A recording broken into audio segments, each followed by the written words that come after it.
મિત્રો, તાજેતરમાં તારીખ 9/4/2017 ના ચીફ ઓફિસરની પરીક્ષા લેવાની, જેમાં મેથ્સ અને રિઝનિંગના સમમાં જરા નજર કરી લઈ.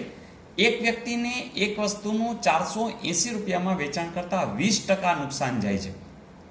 જો તેણે 20% નફો કરવો હોય તો તે વસ્તુનું કઈ કિંમતે વેચાણ કરશે? મિત્રો, સાવ સહેલું. તમારી પાસે 480 રૂપિયા છે, બસ તમારે 20% નફો કરવો છે ને, તો 100 + 20, અને આપણને ખબર છે કે એ 20% નુકસાન જતું હતું, એટલે કે 100 - 20. બસ જેટલા ટકા નફો છે એ ઉપર લઈ લીધું છે, નુકસાન હતું એ નીચે લઈ લીધું છે. દાખલો પૂરો. શું કરશો કે ભાઈ 480 ગુણ્યા 100 ને એટલે 120. 100 માંથી 20 થાય તો 80, મીંડું ગયું. 8 × 8 અને 8 × 6 એટલે 120 ગુણ્યા 6, 12 × 6 = 72. તો જવાબ શું આવશે? 720. ઓકે મિત્રો, બીજો એક સમ સરસ મજાનો કે ત્રિકોણ એબીસી છે, એમાં ખૂણો બી કાટખૂણો છે. ઓકે, ચાલો આ કાટખૂણો. પછી એમ કહે છે કે એબીની લંબાઈ તમને આપી છે 12, આ 12 સેમી છે. ત્રિકોણનું ક્ષેત્રફળ એટલે કે આ ક્ષેત્રફળ, તો ક્ષેત્રફળનું સૂત્ર તો તમે જાણો છો, 1/2 પાયો ગુણ્યા ઊંચાઈ. પાયો દાખલા તરીકે બીસી છે, ઊંચાઈ છે એ એબી છે. ફરીથી આપણે ક્ષેત્રફળનું સૂત્ર આવડવું જોઈએ, 1/2 પાયો ગુણ્યા વેધ. અહીંયા આપણે પાયો બીસી ગણ્યો છે અને વેધ છે એ એબી. તમને ખબર છે કાટકોણ ત્રિકોણમાં જે કાટખૂણ સમાવતી બાજુ છે એને જ તમે પાયો અને વેધ લઈ શકો છો. તો હવે આ ક્ષેત્રફળ તો તમે જાણો છો, કેટલો આપ્યું છે તો કે 30 છે, 30 ચોરસ સેમી છે. 1/2 બીસી હમણાં શોધી લઈએ. એબી તમને આપેલું જ છે 12. ચાલો 2 × 2, 2 × 6 = 12. આપણે બીસી ગોતવું છે, 6 ગુણાકારમાં છે, આ બાજુ લઈ જશું. 30/6 બરાબર બીસી. ચાલો કેટલા આવશે તો 6 × 50. તો બીસીની વેલ્યુ તમને મળી ગઈ 5. મિત્રો, આપણે પરિમિતિ શોધવી છે, એનો અર્થ કે આ કર્ણ જે છે એનું માપ પણ જાણવું જોશે. કંઈ વાંધો નહીં, આપણે જાણીએ જ છીએ પાયથાગોરસના પ્રમેય પ્રમાણે કર્ણનો વર્ગ એ બાકીની બે બાજુના વર્ગના સરવાળા બરાબર છે. એટલે કર્ણ જે છે એને તમે x કહી દો, તો x² એ બાકીની બે બાજુ એટલે કે 12નો વર્ગ અને 5નો વર્ગ એના સરવાળા જેટલો હોય. ચાલો 12નો વર્ગ કેટલો થશે? 144. 5નો વર્ગ 25, એટલે કે 169 મળ્યા. કોના બરાબર? x² ધેટ મીન્સ x બરાબર કેટલા આવશે? 13.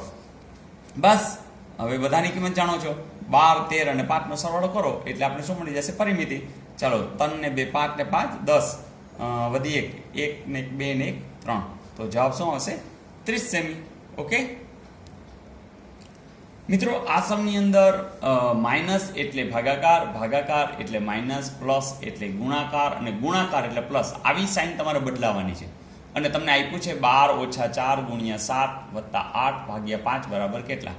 મિત્રો, આપણે જાણીએ છીએ કે અહીં આપણે ભાગુસબા એટલે પહેલા ભાગાકાર, પછી ગુણાકાર, પછી સરવાળો, પછી બાદબાકી એનો જ ઉપયોગ કરવાનો છે. પણ અહીંયા આપણે જેમ કે 12 ઓછા, તો ઓછા નથી કરવાના, આપણે ભાગાકારમાં 4 ગણાશું.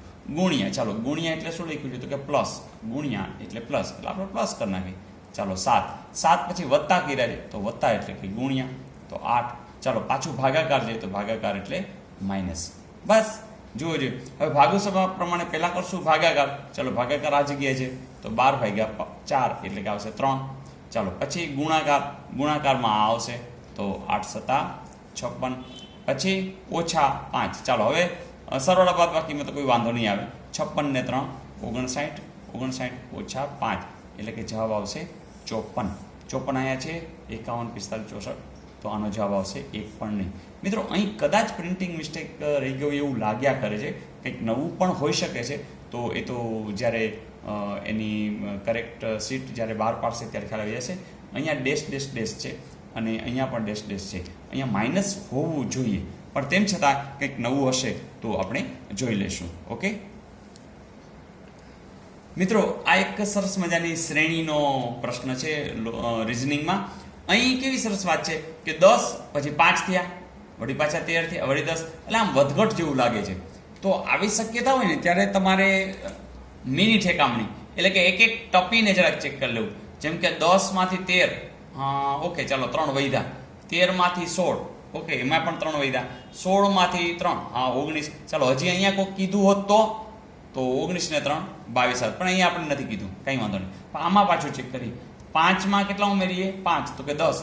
10 માં 5 ઉમેરીએ? ના, એવું નથી જ. તો શું વિચારો કે 5 ના ડબલ કર્યા છે 10, તો 10 ના ડબલ છે, હા છે 20. તો હવે 20 ના ડબલ વિચારો, 20 ના ડબલ કોણ આવે? 40. ચાલો એવું કંઈ છે? Yes, exactly. તો તમે સાચા છો. મિત્રો, એક બહુ સરસ ને મજા આવે એવો રિઝનિંગનો સમ છે. જો ગઈકાલના આગલા દિવસે ગુરુવાર હોય તો રવિવાર ક્યારે હશે? મિત્રો, આવું સમજવા માટે છે ને સિમ્પલી અને ઝડપ કરવા માટે ખાલી એમ વિચારવાનું કે ચાલો આ જ છે. હવે આજ હોય તો ગઈકાલના, એટલે આ ગઈકાલ છે, એનો આગલો દિવસ આ આગલો દિવસ છે. ઈ કયો વાર છે? તો કે ગુરુવાર. જો આ ગુરુવાર તો આ હોય શુક્રવાર, આ હોય શનિવાર અને અહીંયા રવિવાર હોય તો રવિવાર ક્યારે હશે? એટલે આજ છે. તો આજ પછી એટલે શું? કાલ. તો આજે, પરમ દિવસે, ગઈકાલે. શું જવાબ આવશે? કાલે. તો મિત્રો મજા આવી? બસ આટલા બધા સહેલા સમ પૂછાતા હોય છે. ચાલો હજી નેક્સ્ટ પણ જોઈએ.